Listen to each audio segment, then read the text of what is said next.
तो 13 जुलाई 2026 सोमवार को सोमवती अमावस्या पर 3 कार्य एक साथ करने से घर में सुख शांति और समृद्धि की वृद्धि निरंतर होती रहती है। तो जानेंगे इस वीडियो में वो 3 कार्य क्या हैं। हिंदू परंपरा के अनुसार अमावस्या तिथि का विशेष महत्व है, लेकिन उसमें भी सोमवती अमावस्या का तो विशेष महत्व है। सोमवती अमावस्या को पुराणों में महापर्व कहा गया है, क्योंकि इस अमावस्या पर किए गए स्नान दान से महापुण्य मिलता है। सोमवती अमावस्या पर पूजा पाठ, व्रत, दान, स्नान का विशेष लाभ होता है और उसमें भी मौन रहकर स्नान करने का सर्वश्रेष्ठ महत्व है। और इस दिन दान करने से कई यज्ञों का फल मिलता है। तीर्थ स्नान करने से कभी पुण्य खत्म नहीं होने वाला पुण्य मिलता है।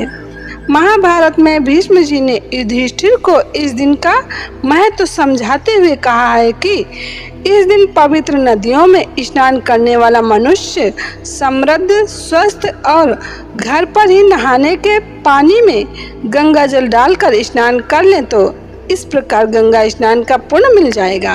नारद पुराण में वर्णन है कि सोमवार को अमावस्या पड़ने पर सोमवती अमावस्या का संयोग बनता है। इस योग में किया गया दान महापुण्यदायी होता है, यानी कि इस तिथि में किए गए दान से हर तरह का शुभ फल मिलता है। सोमवती अमावस्या पर किए गए श्राद्ध से पितरों को तृप्ति मिलती है। तो अब जिसे पितृदोष है वो लोग यह उपाय सोमवती अमावस्या पर अवश्य कर लें। पीपल वृक्ष में पितरों और सभी देवताओं का वास माना जाता है, इसलिए सोमवती अमावस्या के दिन जो दूध में पानी और काले तिल मिलाकर पीपल वृक्ष को जल चढ़ाते हैं, उन्हें पितृदोष से मुक्ति मिलती है। इसके बाद पीपल की पूजा और परिक्रमा करने से सभी देवता प्रसन्न होते हैं। ऐसा करने से हर तरह के पाप भी खत्म हो जाते हैं। ग्रंथों में बताया गया है कि सोमवती अमावस्या के दिन पीपल की परिक्रमा करने से महिलाओं का सौभाग्य भी बढ़ता है, इसलिए शास्त्रों में इसे अश्वत्थ प्रदक्षिणा व्रत भी कहा गया है। तो इस प्रकार पितृदोष से मुक्ति पाने के लिए इतना करने शुभ लाभ होगा।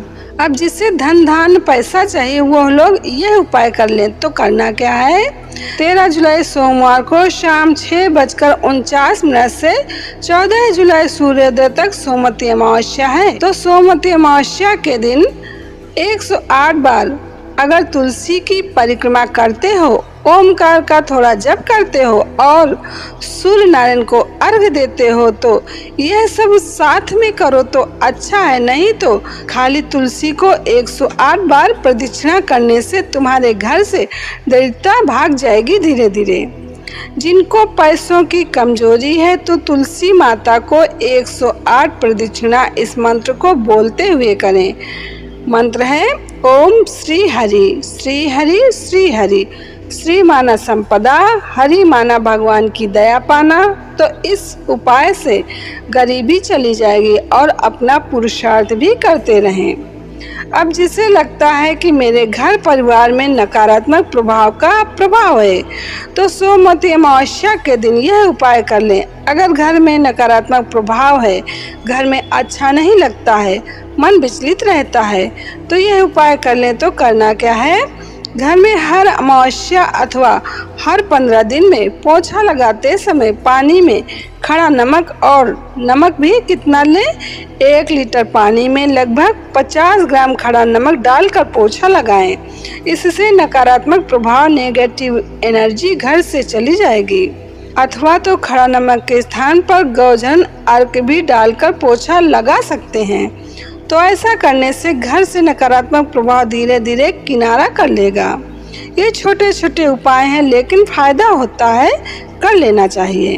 ध्यान देने की बात है कि जब भी अमावस्या हो, चाहे वो किसी साधारण दिन हो या फिर सोमवार के दिन हो, विष्णु पुराण में वर्णन है कि अमावस्या के दिन वृक्ष, लता आदि को बिल्कुल भी नहीं तोड़ना चाहिए। जो अमावस्या के दिन वृक्ष काटता है अथवा तो उसका एक पत्ता भी तोड़ता है तो उसे ब्रह्म हत्या का पाप लगता है।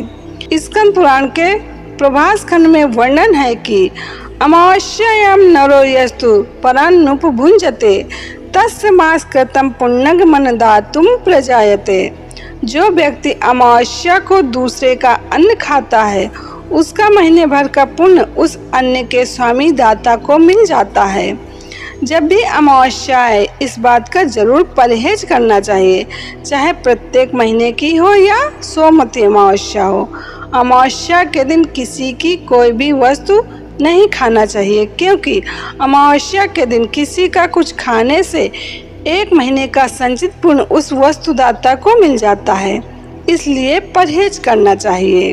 अब अमावस्या पर पितरों की सद्गति के लिए क्या कहते हैं पुराण, यह भी समझ लेते हैं। गरुड़ पुराण में वर्णन है, अमावस्या तिथि पर पितरों के निमित्त तर्पण करने से व्यक्ति के जीवन में व्याप्त सभी प्रकार के संकटों से मुक्ति मिलती है, साथ ही घर में सुख समृद्धि और मंगल का आगमन होता है। और श्रीमद् भगवद गीता में भगवान श्री कृष्ण जी ने स्वयं कहा है कि अमावस्या के दिन जो मनुष्य भगवद गीता के 7वें अध्याय को पढ़कर सूर्य भगवान को जल में तिल डालकर अर्घ देता है पितरों की सद्गति के लिए, तो उसके पितृ संतुष्ट रहते हैं, जिससे घर परिवार में एकता रहती है और घर धन धान्य से परिपूर्ण रहता है। और सोमवती अमावस्या के दिन करने से तो विशेष लाभ मिलता है। अमावस्या के दिन घर में सुख शांति और धन लाभ के लिए इन मंत्रों को बोलते हुए हवन करना चाहिए। तो सर्वप्रथम गणेश भगवान और गुरु जी का स्मरण करें, तत्पश्चात इन मंत्रों से हवन करें।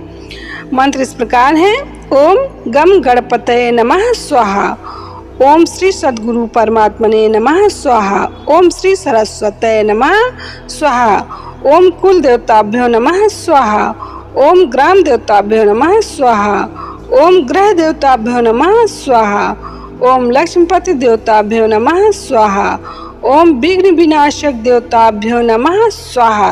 तो इन मंत्रों की प्रत्येक मंत्र की लगभग 5 या 7, 11 जो भी आपको अनुकूल लगे इन मंत्रों का उच्चारण करते हुए हवन करें। और हवन करते समय स्वाहा अवश्य बोलना चाहिए, क्योंकि स्वाहा बोलने से ही भगवान को प्राप्त होता है। और जो हवन न करे वो नमा बोले। तो 13 जुलाई सोमवार को शाम 6:49 से 14 जुलाई को सूर्योदय तक सोमवती अमावस्या का लाभ लें। जैसे कि तुलसी की प्रदक्षिणा और जप ध्यान का लाभ ले लीजिए, लेकिन जो श्रीमद् भगवद गीता का पाठ करके सूर्य भगवान को अर्घ देना है पितरों की सद्गति के लिए और हवन करना है, घर में पोछा लगाना है निगेटिविटी दूर करने के लिए, वो सब आप 14 जुलाई को कर लें, क्योंकि 14 जुलाई को शाम 3:12 तक अमावस्या है। जैसा अनुकूल हो देख लीजिए। तो इस वीडियो में यही महत्वपूर्ण जानकारी देना था। जानकारी कैसी लगी कमेंट करके जरूर बताना। जय श्री कृष्ण।